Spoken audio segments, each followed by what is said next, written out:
Hello learners, आज हम पढ़ने वाले हैं agreements expressly declared as void. कुछ ऐसे एग्रीमेंट्स होते हैं जिन्हें स्टार्टिंग से ही वॉइड कहा गया है, वॉइड माना जाता है। तो वॉइड एग्रीमेंट्स होते क्या हैं? अ void agreement is one that can not be enforced by law. कुछ ऐसे एग्रीमेंट जिन्हें लॉ के थ्रू एनफोर्स नहीं करा जाता, वो हमारे वॉइड एग्रीमेंट्स कहलाते हैं। हमने पहले भी पढ़ा था कौन कौन से वॉइड एग्रीमेंट्स होते हैं।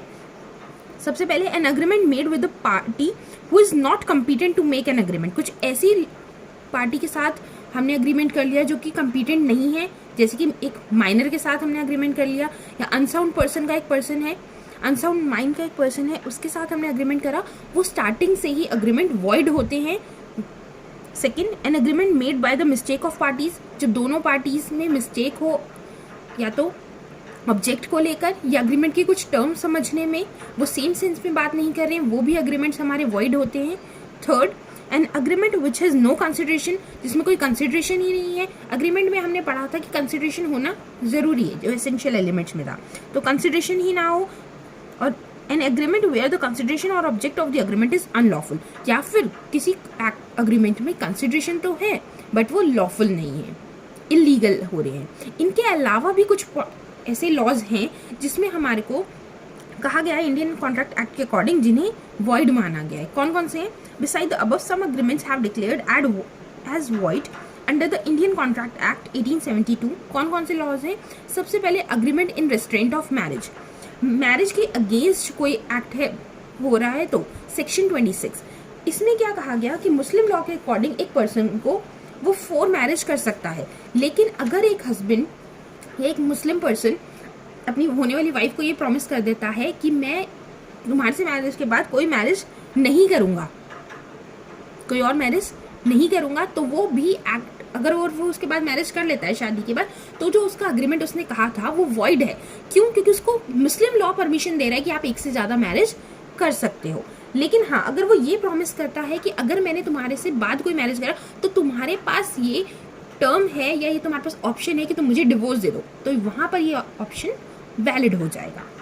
मतलब कुछ अग्रीमेंट्स ऐसे हैं जिन्हें कोई और लॉ सपोर्ट कर रहा है, वो हमारे एक्ट, कॉन्ट्रैक्ट एक्ट के अकॉर्डिंग वॉइड हो जाएंगे। सबसे पहले हमने करा जो कि रिस्ट्रेंट ऑफ मैरिज, मैरिज को रोकने के लिए है, या फिर किसी इसमें मैरिज में हमारा एक और भी आ सकता है कि इसमें क्या होगा, जो मेजर है यानी कि 18 ईयर से अबव है, वो अपनी चॉइस के अकॉर्डिंग किसी और कास्ट में या क्रीड में लड़की अपनी पसंद से लड़की को या लड़के को वो पसंद कर सकते हैं।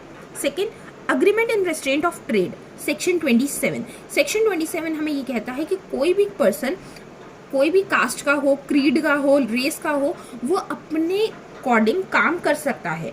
अगर कोई भी अग्रीमेंट उसे रोक रहा है लीगल काम करने के लिए, उसकी स्किल को करने के लिए, उसकी लेबर को करने के लिए, या उसके टैलेंट को रोका जा रहा है वो काम करने के लिए, ऐसे जितने भी अग्रीमेंट्स हो रहे हैं वो सारे अग्रीमेंट्स वॉइड एब इनिशियो होंगे, यानी कि from the very beginning they are void.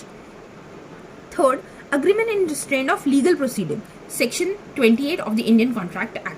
Section 28 Indian contract act का हमें ये कहता है कि कोई भी पर्सन को अगर ऐसा लग रहा है कि उसके कॉन्स्टिट्यूशनल राइट्स उससे छीने जा रहे हैं या उसके बेसिक राइट्स उससे छीने जा रहे हैं और फिर वो लीगल प्रोसीडिंग कर रहा है, उससे लीगल प्रोसीडिंग करने से रोका जा रहा है, उसे कोर्ट जाने से, जस्टिस पाने से रोका जा रहा है, ऐसे अग्रीमेंट्स कराए जा रहे हैं, वो भी अग्रीमेंट्स हमारे वॉइड होंगे। Agreement involving uncertainty, section 29। कोई भी अग्रीमेंट जिसमें अनसर्टेनिटी है वो भी हमारे वॉइड होंगे। फॉर एग्जाम्पल, ए ने बी को कहा कि मैं आपको ऑयल सेंड करूंगा, 100 टन ऑयल सेंड करूंगा, सेल करूंगा। यहाँ पर क्लियर नहीं है कि ए ने बी को कौन सा ऑयल सेल करने के लिए कहा है, केरोसिन ऑयल है वो, पेट्रोलियम ऑयल है, या मस्टर्ड ऑयल है, कोकोनट ऑयल है, मतलब फूड एडिबल ऑयल्स हैं या नॉन एडिबल ऑयल्स हैं, खाने लायक नहीं है। तो यहाँ पर अनसर्टेनिटी है, लॉ में पूरा क्लियर ही नहीं है, तो वो कॉन्ट्रैक्ट्स भी हमारे वॉइड होंगे। अगर वो क्लियर कर देता है ए बी को कि मैं तुम्हें 100 ton mustard oil grade A का सेंड करूंगा, ग्रेड भी उसने बता दिया और मस्टर्ड ऑयल है उसे स्पेसिफाई कर दिया कि कौन से ऑयल की वो बात कर रहे हैं, सर्टेनिटी है, सारा कुछ क्लियर है, वो कॉन्ट्रैक्ट्स वैलिड होंगे। लेकिन जिनमें अनसर्टेनिटी है, क्लियर ही नहीं है, टर्म्स कंडीशंस क्लियर ही नहीं है, वो हमारे कॉन्ट्रैक्ट्स वॉइड होंगे। Next, wagering agreements, section 30। Wagering agreements क्या होते हैं? जब एक पार्टी दूसरी पार्टी को एक अनसर्टेन काम को लेके, अभी जो काम फ्यूचर में होना है, उस फ्यूचर के काम के लिए वो शर्त लगाते हैं, बेट करते हैं और वो बाद में पॉसिबिलिटी अगर हो गई तो वो उसको पेमेंट देगा। इसमें हम एग्जांपल ले लें कि ए बी से कहता है कि अगर आज शाम को 5 बजे के बाद बारिश हुई तो तुम मुझे 50 रुपीज़ देना, अगर बारिश नहीं हुई तो मैं तुम्हें 50 रुपीज़ दूंगा। और बाई चांस बारिश हो जाती है तो बी को ए को 50 रुपीज़ देने पड़ेंगे, ऐसा इन्होंने अग्रीमेंट करा था। लेकिन ये अग्रीमेंट वॉइड है क्योंकि इसमें वेगरिंग अग्रीमेंट्स है। वेगरिंग अग्रीमेंट्स को भी हमारे कॉन्ट्रैक्ट एक्ट में वैलिड नहीं बताया गया, वॉइड बताया गया। And the last one is agreement to do impossible act section 56। Section 56 में ऐसा कहा गया कि जितने भी इम्पॉसिबल एक्ट को करने के लिए अग्रीमेंट साइन करे गए वो अग्रीमेंट्स भी वॉइड एब इनिशियो होंगे, यानी वॉइड होंगे शुरुआत से ही।